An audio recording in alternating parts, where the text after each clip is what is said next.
In some big breaking news story, the Interpol has rejected Delhi Red Corner request for Khalistan Separatist Gurpatwant Singh Pannu. Delhi said that Pannu's aim was to revive terror.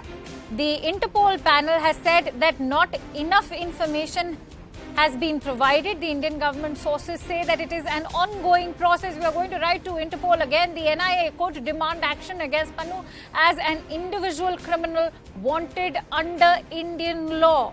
For more details, let's quickly go across to Arunima, who's joining me on the phone line. Arunima, if you could take us through the details of Gurpatwant Singh Pannu. Who is the man and what are his links with the Sikhs for Justice, which, of course, as we know, is one group that has been pushing the Khalistan agenda in India?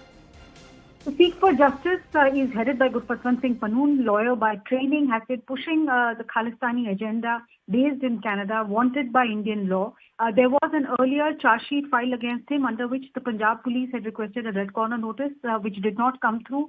A second request was made this time by the National Investigation Agency. What we are learning is that the second request has also not been upheld by the Interpol. They have in fact cited Article 3 of the Interpol Constitution, and this is what Article 3 says. It is strictly forbidden for the organization to undertake any intervention or activities of a political, military, religious or racial character. So they have cited this because the association of Gurpatwant Singh Pannu is with Sikh for Justice.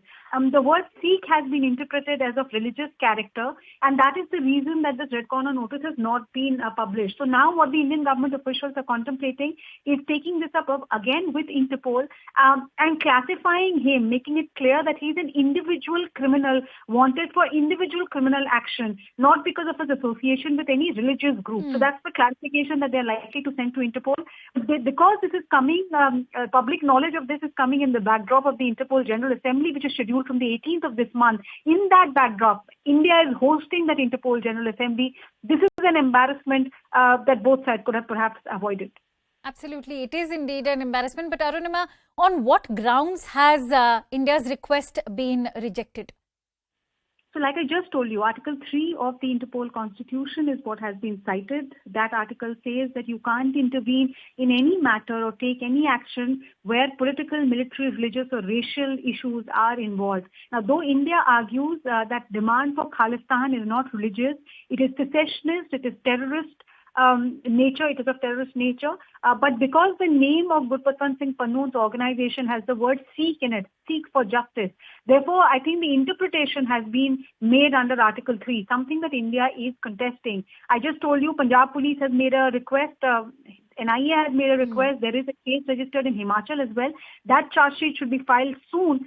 So what India plans is to put together both the NIA charge sheet as well as the Himachal police charge sheet as and when it is filed and make a fresh request for Interpol to act on it. In fact, it's important to talk about how other Sikh groups within India, like the Shiromani Akali Dal, have some very serious accusations against Pannu as well. Arunima, he's been also accused of luring youngsters to Punjab into carrying out Khalistani activities within the state of Punjab. If you could take us through those details.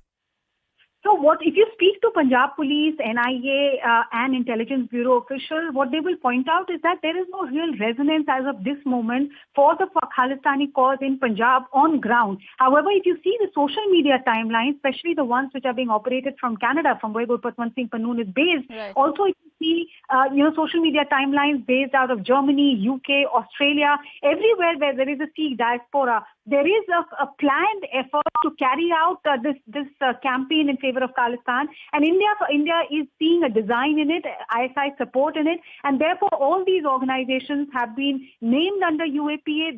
Their leaders have been named by the National Investigation Agency in its FIR. Charge sheets have been filed, so they are wanted by Indian law. And what is Interpol really? Interpol is a conglomeration of police organizations which cooperate with each other to help each member country track down people who are fugitives of law in their respective country. And therefore, Gurpatwant Singh Pannu is wanted. A red corner notice would mean that he can't freely move about from one country to the other. The moment he changes port, India will be alerted, there will be steps taken. So it will be a huge help in tracking him down. Since this notice has not been issued, it becomes that much more difficult for India to bring him to law here.